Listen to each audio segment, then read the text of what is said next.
699 centimeters in feet?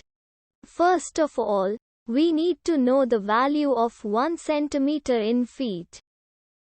It's always 1 centimeter equals 0.03280839895 feet. Now we have to multiply 0.03280839895 by 699.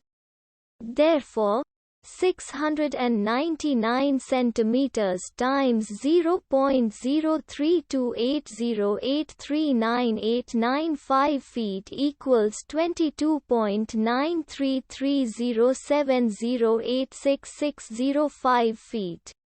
So, in other words, 699 centimeters equals 22.933070866605 feet.